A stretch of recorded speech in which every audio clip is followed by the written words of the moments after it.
बहुत समय पहले की बात है। सारंगगढ़ राज्य में एक बहुत ही सुंदर राजकुमार रहता था। उसका नाम देव था। राजकुमार देव बहुत ही जिद्दी और गुस्सैल स्वभाव का था।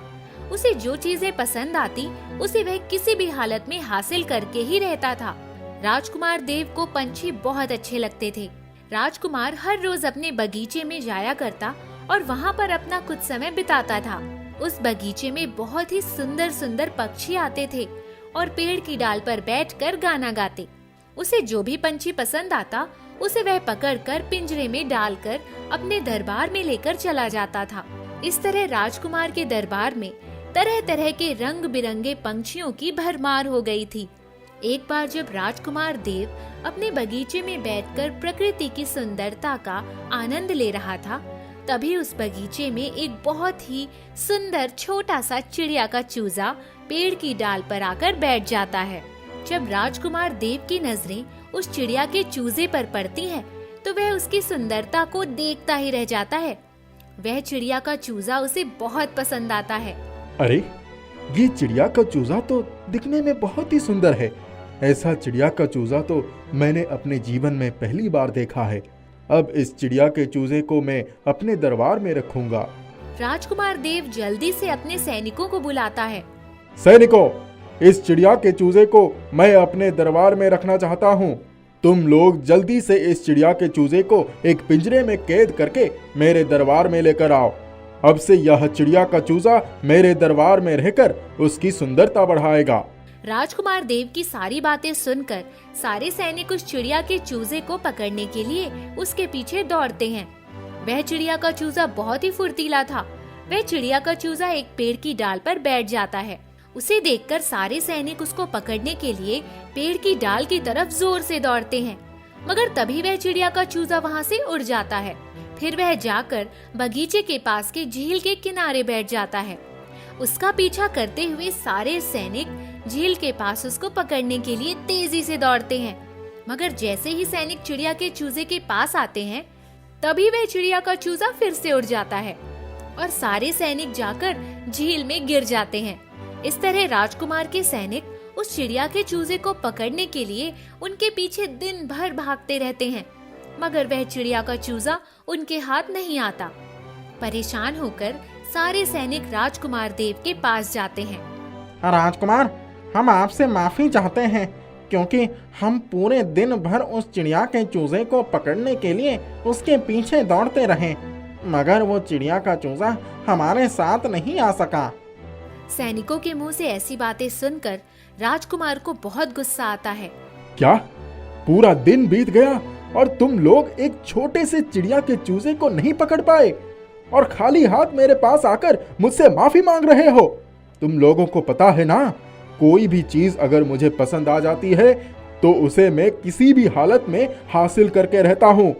राजकुमार, हम सबने अपनी पूरी कोशिश की उस चिड़िया के चूजे को पकड़ने की, मगर वो फिर भी हमारे हाथ नहीं आया।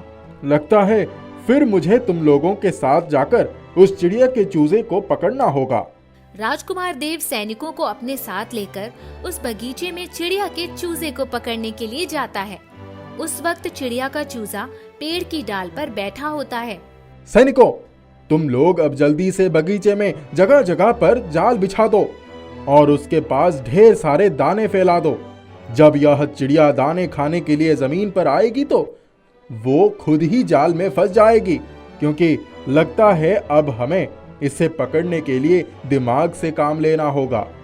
सारे सैनिक राजकुमार देव की बातें मानकर बगीचे की जगह जगह ढेर सारे दाने फैला देते हैं और उसके ऊपर जाल बिछा देते हैं। कुछ देर के बाद चिड़िया का चूजा जमीन पर फैलाए हुए ढेर सारे दानों को देखकर उनको खाने के लिए आता है और बड़े ही चाव से दाने खाने लगता है। उसे दाना खाते हुए देखकर राजकुमार देव और सारे सैनिक बहुत खुश होते हैं। हाँ, अब ये चिड़िया हमारे हाथों से बचकर नहीं जा पाएगी। मगर चिड़िया का चूजा राजकुमार के द्वारा बिछाए हुए जाल में नहीं फंसता और वह कुछ देर तक दाने खाने के बाद बिछाए हुए जाल से उड़ जाता है। जब राजकुमार देव यह देखता है तो उसे बहुत आश्चर्य होता है। अरे, वो चिड़िया का चूजा हमारे जाल में क्यों नहीं फंसा? ऐसा कैसे हो सकता है? लगता है अब हमें इस चिड़िया के चूजे को पकड़ने के लिए दूसरा तरीका अपनाना पड़ेगा। फिर राजकुमार कुछ सोचने लग जाता है। सैनिकों, तुम सब जाओ और एक बहुत ही बड़ा और मजबूत लोहे का पिंजरा लेकर आओ। अब लगता है कि इस चिड़िया के चूजे को बड़े से पिंजरे में ही पकड़ना होगा। राजकुमार देव का आदेश पाकर सारे सैनिक एक बहुत ही बड़ा लोहे का पिंजरा लेकर आते हैं और उस पिंजरे के अंदर ढेर सारे अनाज और तरह तरह के फल रख देते हैं। अब जब चिड़िया का चूजा यह अनाज और फलों को देखकर खाने के लिए पिंजरे के अंदर आएगा तो उसके पिंजरे के अंदर आते ही तुम लोग जल्दी से पिंजरे का दरवाजा बंद कर देना। फिर वो चिड़िया का चूजा इस पिंजरे में बंद हो जाएगा। फिर वो कितनी भी कोशिशें कर ले मगर इस पिंजरे से निकलकर नहीं भाग पाएगा। इतना कहकर राजकुमार देव हंसने लगता है। फिर कुछ ही देर के बाद चिड़िया का चूजा पिंजरे के अंदर रखे दानों और फलों को देखकर उनको खाने के लिए पिंजरे के अंदर आ जाता है और पिंजरे के अंदर रखे दानों और फलों को खाने लगता है। तभी जल्दी से राजकुमार के सैनिक वहां आते हैं और पिंजरे का दरवाजा बंद कर देते हैं। पिंजरे का दरवाजा बंद होने के बाद चिड़िया का चूजा पिंजरे के बाहर निकलने के लिए इधर उधर देखने लगता है।